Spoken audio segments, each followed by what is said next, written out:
Hello and welcome to Plugged In. I'm Jim Malone. Greta Van Susteren is on assignment. This week, immigration, the travel ban, and their impact on American politics. We are live on Facebook and invite you to comment and take part. Coming to America and staying here has been the focus of U.S. politics for the past several weeks. Pictures and video of caged children in government-provided shelters produced outcry from both political parties over the Trump administration's policy of separating children from their parents after illegally crossing into the United States. Politics and public opinion forced President Trump to reverse course, signing an executive order to end the child separation policy. Now, a federal judge is ordering the government to reunite migrant parents with their children. More than 2,000 children were detained during the first 4 weeks of what the White House calls a zero-tolerance policy. Meantime, the U.S. Supreme Court gave President Trump what he called a tremendous victory regarding a controversial travel ban imposed on Muslim-majority nations. The justices split sharply in the 5-4 ruling. Chief Justice John Roberts wrote that the policy is squarely within the scope of presidential authority. In her dissent, Justice Sonia Sotomayor said the travel ban was motivated by hostility and animus toward the Muslim faith. The current iteration of the travel ban includes 5 mostly Muslim countries: Libya, Syria, Iran, Yemen, and Somalia. North Korea and Venezuela were added in the 3rd version of the ban. Joining me now, Victoria Maki, VOA's immigration correspondent, who's been covering the travel ban story since the order was first signed days into the Trump presidency. Victoria, happy to have you with us. Thanks for having me. This is a major, long-awaited Supreme Court ruling. Definitely in terms of a political sense, it's a victory for the president. Legally, how broad is the scope of this? In a nutshell, what does it mean? So this is pretty narrow, and on a conference call yesterday with the lawyers who were involved from the ACLU side, which were the plaintiffs and one of the plaintiffs in the case, they seem pretty optimistic that this is going to be really construed narrowly, that this will not have kind of wider ramifications on, broader U.S. immigration policies. It'll stay pretty tightly focused, as it has been on these countries.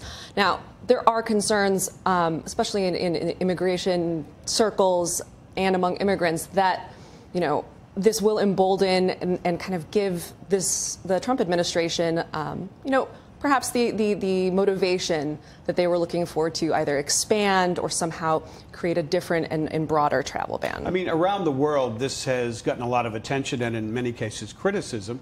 And there has been a fear at times that this is a per se Muslim ban. Has the Trump administration, have they taken steps to try to dissuade people around the world that this is in fact the case? I think the closest they came to trying to dissuade was when they added North Korea and Venezuela in the 3rd iteration, which we saw last fall. Other than that, the majority, the countries that have been targeted every time have been predominantly Muslim, and especially Muslim American communities, they really see this as an affront to them. And in some cases, it's had direct impact on, for example, the refugee population. We've seen the number of Muslim refugees arriving in the U.S. since the travel bans, if rolled out over 2017, drop dramatically. And so, those are the effects that we're seeing. Many people focused on the president's rhetoric going back to the election campaign, where he talked about a Muslim ban. Even some of the justices who gave the president leeway on this question seem to be somewhat critical of the way he conducted sort of the campaign for it and some of his rhetoric. Yes, I think they were careful to keep this in the legal realm. This was strictly about whether he had the authority to do it or not. But we saw, especially in the court, in the court sessions, hearings leading up to yesterday, the judges along the way really did take issue at times with the fact that the president had espoused, some pretty, I'd say, aggressive kind of rhetoric against Muslims. And finally, in the 30 seconds or so we have left, there's been You know, it's a setback, I guess, for critics and opponents of this ban, but are they girding up for possibly future battles in the courts? Yeah, I think the one thing that I've really seen consistently over the last year and a half is these court cases have really galvanized, you know, these activists and advocacy groups. They are ready to fight whatever comes down the pipeline, and they're very adamant about it. They do not want to back down. Whatever else comes down the pipeline from the Trump administration, they're ready to take it on. Victoria Maki, thank you very much for joining us on the program today. Hours after the Supreme Court ruled on the travel ban, a federal judge in California ordered the Trump administration to stop separating children from their parents at the border. And he also required the reunification of families who have been separated within 30 days. Little has been said by the president or other top administration officials about reunifying children with parents since the president signed an executive order to end the separation policy. He downplayed a report saying that he regretted signing the order. No. The executive order was great. It was something that I felt we had to do. We want children staying together. The laws are obsolete. The laws are horrible having to do with the border, both in terms of security and in terms of taking care of people. We're taking care of a lot of problems that should have been taken care of over the years. Well, one of the highest on the list is immigration, and we have to change our laws. We have to make them sensible. We want strong borders, and we want no crime. Strong borders, we want no crime. The Democrats want open borders, and they don't care about crime. And they don't care about our military. I care about our military. That's what we want, and that's what we're going to get. And we're going to get it sooner than people think. Thank you very much. Thank you, everybody. Joining us now from New York is VOA's Spanish service correspondent Celia Mendoza. Celia has been working on a story of a woman from Guatemala who crossed illegally into the United States. She's now being detained in the state of Arizona while her children are in a detention center nearly 4,000 kilometers away in New York. Celia, you've been speaking to this woman and her lawyer. What have you discovered? Jim, what we have seen during the past month, in this case in particular, is the feeling of frustration, not only by the family, but also by the lawyer, because they're not able to communicate, not only the mother with the children, but also the lawyer who is in New York and hasn't been able to have access to the children. That is one of the comments that we have seen, and especially the lawyer, Jose Orellana, which is based here in New York, has shared with us what are the feelings of the mother in terms of the communication and the access to her children. Dire feelings from mom. She is desperate to have her children returned to her. She's telling me that there's so many women there, so many women separated from their children, that they're desperate. Luckily, mom is one of the fortunate ones that have family here in the United States that can afford to pay an attorney. But there are so many women out there that have no one to ask. In her case, she has been able to have a private lawyer. The family in North Carolina is helping her, and that's the reason why she has legal advice. But other people, especially those women that are in Eloy, Arizona, we know there are hundreds of women that are detained there. According to this woman, Jenny Gonzalez from Guatemala, they don't have anybody to represent them. Can you tell us, why did this lady decide to undertake this journey? That is a very good question, and one that they say the answer is not as simple as we will think. However, the conditions in their country, Guatemala, Honduras, El Salvador, which is the countries where they usually come from, are very, very dangerous. Their kids are threatened by gangs and violence. Poverty is one of the big issues as well, and they decide that to make this dangerous journey, coming miles and miles through dangerous locations and getting access to people that are not very good people. We're talking about the coyotes and people that are crossing them into the United States. But they say that's the only option, and they see the United States as a place of asylum and refuge, a place where their children will have the opportunity that they believe they don't have in their country, especially because many of the children will have a future in gangs and violence if they don't leave their country. And finally, and briefly, if you could, Celia, has she been able to communicate with her children during the detention? She has communicated twice, according to her lawyer, one about a month ago when she was detained, and the last one the past weekend, and that is something that they hopefully want to fix. The lawyer says that they're trying to bring the case to a legal court here in New York because, as I said, he hasn't been able to have access to the 3 children, 10, 8, and 5-year-olds, which are here in New York. Celia, thanks very much for joining us from New York today. Appreciate it. VOA immigration reporter Alini Barros was in Texas last week before and after President Trump signed the order ending the child separation policy. Now, Alini, I want to get a first-hand impression from you about what you saw during your trip to the border area. So when we were there, we actually were able to witness the families being released from detention, arriving at this bus station in McAllen, and then having the first contact with volunteers who would tell them, you know, inside of your yellow envelope, you have to make sure you hold to this, then you're going to walk to this humanitarian center, and from there you're going to get more directions on what to do. Once they were there, they would get a hot meal and some, you know, one-on-one life skills on what to do and what to expect on their journey to whatever final destinations they were going. So at the humanitarian center, they also got to speak with a lawyer and call family members if they had family members here in the U.S. Was there a sense that once the president signed this executive order, I mean, was there any noticeable impact on the ground down there? Were people aware of what was going on? We went to a vigil, and you know, lots of people condemning what was happening. But there was the sense of, okay, this is a step in the right direction, that at least he's acknowledging that we should stop separating families. At the bus station and be in touch with these families, there was a lot of small children, 3, 5, 4-year-olds. We talked to a father who said that here he's hoping to be free. We talked to a mother who said that one of the reasons she decided to make this journey was because her children kept asking food and water and anything to drink, and she didn't have anything.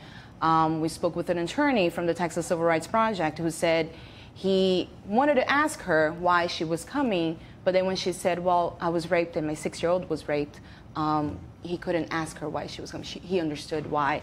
So as you can imagine, and we talked to so many people, and they all had their own unique, you know, experiences and reasons why they were coming here. However, there's also this expectation that we think they know what to expect, and everyone that we spoke with said, we had no idea the journey was going to be this hard, and we had no idea that they might take my children away from me. And yet, as far as we can tell, people are still coming in, even with the uncertainty, in some cases the chaos, the prospect of being separated. They're still coming. They're still coming, and I asked Sister Norma Pimentel from Catholic Charities why they were coming, and she said, look, it's bad over there, but here they at least can try to get some sort of protection. And they come with this idea of what type of protection maybe I can get. They don't understand the word asylum. I asked a few people, so are you going to apply? Are you going to file for asylum? Do you have any sort of lawyer representation, anyone helping you? And the question that I got back was, what's asylum? So. Wow. Situation still has a lot to be sorted out, and we look forward to your reporting on this issue in the days and weeks to come. Thanks, Alini, for joining us today. At least 3 different polls show about 2/3 of Americans oppose the child separation policy. Now, VOA Urdu correspondent Deepak Dopal drove about 65 kilometers away from Washington to Bristow, Virginia, where some of the detained children are being housed. He spoke to a couple of longtime residents about how they feel about the policy and the results. I was shocked to hear that when the kids were being shipped here in Bristow, it kind of made it real, to me, very close and very personal, to the fact that it brought it to life more than anything. I mean, I knew that the kids were being taken away and housed somewhere, but to say it's in my own neighborhood, it just kind of set me back for a while. Youth for Tomorrow is approximately 2.5 miles from the house. Drive by it often when I go out to the grocery stores. I do believe that the Youth for Tomorrow is a place that they will get some help and guidance. But for me, I mean, it bothers me, but you just have to keep going. There's nothing that you can, there's nothing that I know that I can do to stop it. I don't have a reaction really to them being in the neighborhood. Once the kids are separated, if it becomes a fact that they're separated from the parents and they wind up being here, then I guess this facility is as good as any. I do advocate things that prevent us getting to this situation, getting to the point where we have thousands of people at the border trying to get in. I think we have to respect the humanitarian needs that these people have, but we have to maintain our borders. We have to do that. I'm struggling a little bit here.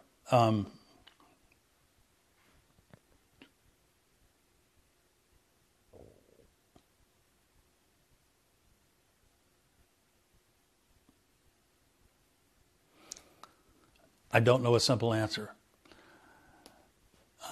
There's an old saying that sometimes you have to be cruel to be kind. There are all kinds of sayings about tough love.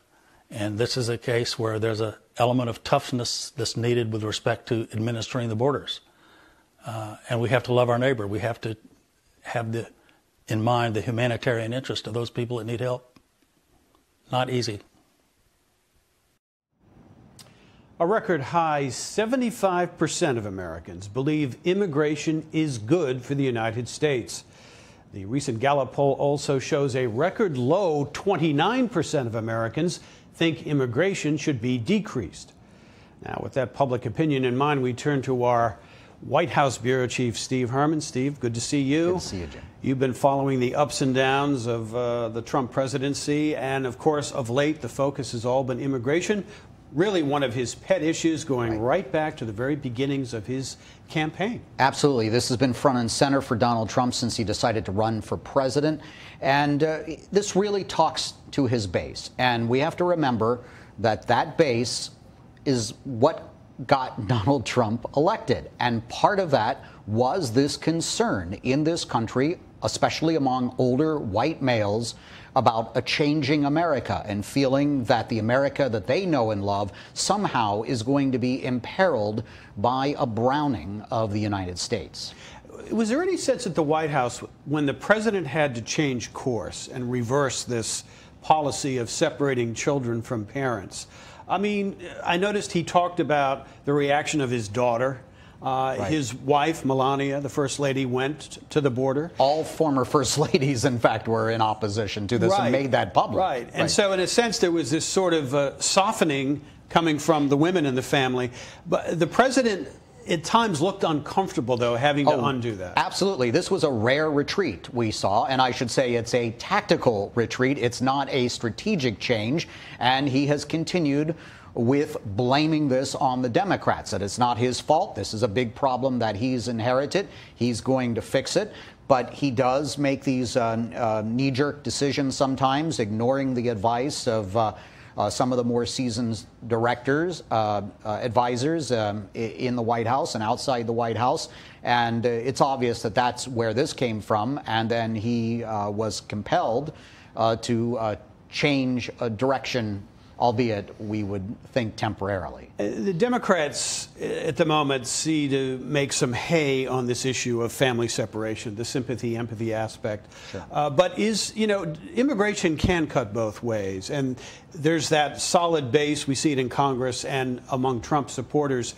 Is there any thought that what he's doing by emphasizing the tough border policy is a way to get his supporters sort of excited about the elections in November? Absolutely. And the more reaction there is from Democrats, from people going out on the streets demonstrating about this, that plays to the base. And it's very critical in the November midterms for that base to turn out if the Republicans are going to hold on to the House and perhaps also some key Senate seats, as you know. And so there has been this strategy inside the White House and with the Republican Party itself to really force emotional reactions in public from Democrats to show the base that they really need to get out to preserve the status quo. Certainly, it looks like it's going to be an issue right through November and beyond. No doubt about it. Steve Herman, thanks very much. For Congress now, immigration reform has been an exercise in futility for several decades. Now the House of Representatives will try again to pass an immigration bill that deals with the current crisis, spends money for President Trump's border wall, and addresses the status of people who were brought illegally into the United States by their parents and grew up American in every way, but without having the proper papers. VOA congressional correspondent Katherine Gypson joins us now from Capitol Hill. Katherine, what are the chances the Republican majority can pass their own compromise bill? Well, they're pretty slim up here, Jim. And if you take a look at some of the issues that they're being asked to tackle this week in that vote, you can clearly see why it's such a tough ask of them. We know that they're trying to address the situation of those undocumented young people brought to the U.S. as children who want a path to citizenship so that they can stay here in this country. Now, House conservatives say that that's an amnesty, that that's rewarding people who came here without documents, and they simply don't want to do it, particularly in a midterm election year. What they want are some of the other elements in this bill that'll come up for a vote. That's an e-verification system, providing employers with verification that their employees have documents. They want cuts to legal immigration along with President Trump. And that's simply a non-starter for the House moderates who are hearing from their constituents that they don't need to be as hardline on immigration. So it's really a matter of herding cats up here on Capitol Hill, getting everyone on the same page, and it just looks like it's not going to happen. Yeah, some of those cats at times seems like they might want to scratch one another, and it gets to the divide within the Republican Party, which they don't seem to be able to overcome. I mean, a couple of interesting things. We hear no talk about trying to get Democrats in on some sort of compromise, which eventually seems like the only way to get anything comprehensive done. But the Republicans just cannot get over this divide within the party between those who fear any sort of amnesty and those who are worried about their own political fates in November, because in the districts they represent, there is sympathy for the DACA recipients and the immigrants. There is definitely a lot of sympathy for those DACA recipients, Jim. But the problem is that if you have all of these warring elements up on Capitol Hill in the House, you need a leadership voice to kind of bring them all together. You have House Speaker Paul Ryan, but we know that he's something of a lame duck. We know that he's leaving after these midterm elections this year.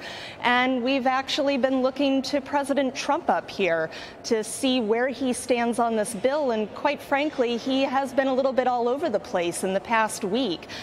House Republicans talking to me have said we just need to hear that one push from the president. And if he does do that in a tweet, which he has, then it might be enough. But it might be a little too late. Well, Katherine, we know you'll be following the bouncing ball up on the Hill, and it looks like there's no end to the bouncing between now and November. Thanks very much for joining us. Joining me now to talk about the immigration's political impact moving forward is Laura Brown, director of the Graduate School of Political Management at George Washington University. Welcome. Thank you. Thank you for having me here. It's great to have you here. And, you know, it has become such a political focus in recent weeks. And I wanted to get your take first and foremost, just generally on the political fallout. How is this impacting the U.S. politics at the moment? Well, it's certainly engaging the interests of the country. I mean, when you look at some of the recent survey data, about 19% of Americans who are looking toward the midterm elections are saying that they really want their candidates in their districts to talk about immigration. So in fact, in an open-ended format, that's a very large number of people. The interesting part, according to Pew Research data, is that many more feel that the Democratic Party is the better party to handle the issue of immigration. In fact, there's a 14 percentage point advantage for the Democrats on immigration. So while the president believes, you know, this is doing a lot to energize his base, he is also, in some ways, energizing Democrats and, in fact, turning off those moderates that he's going to need in the districts that are vulnerable for the Republicans. Yeah, I mean, there is a bit of a complicated formula here in the sense that there are Republicans in districts that we call kind of battleground districts, yes. Where they need to be more moderate, and they have been clamoring for Congress to do something to kind of help them out. But at the other side of the party, you have more hardline immigration folks who see any kind of yielding as an amnesty that their constituents believe is something that they just can't stand. The immigration issue has cut both ways historically in this country. It has, and I think this is where this is a misreading on the part of the president and some of his closest advisors, because they are thinking about a national election. They are thinking about turning the states to change the Electoral College. They are not thinking about the districts that are in fact vulnerable. When you look at somebody like Representative Will Hurd, whose district is in southern Texas, whose district also went to Hillary Clinton, but he happened to win. This is a vital issue for him, that he looks like he's solving the problem, not just fighting about it. The president's poll ratings have been the subject of much discussion since he came into office. They're not great for an incumbent president at the moment. That can play into midterm results. As you look ahead to November, what is the general lay of the land right now? Which party seems to have an advantage? Well, I do think the Democrats have an advantage. I do think that when you look underneath the polling data for the president, what you see is a sharply divided Republican Party. Some who very much strongly approve of what he's doing, and that is the Tea Party evangelical base, and others who are not pleased with his conduct and don't really like the policy direction or the brand that he is forging for the Republican Party. And that's a problem for him, to have a divided party going into a midterm. And finally, as we look ahead, the president has spent so much time cultivating his base and shoring that up. Is there any risk to that strategy in these national elections? Well, I think the risk is more sort of long-term, in the sense of what the Republican Party becomes should they lose the House of Representatives. What happens to the Republicans? Do they, in fact, lose the people who sort of held their nose and voted for candidate Donald Trump because they disliked Hillary Clinton? Laura Brown from George Washington University, thank you so much for coming in today. Thanks, Jim. We appreciate it. Well, that's all the time we have for today. I'm Jim Malone. Greta will be back next week for another edition of Plugged In. Thanks for watching.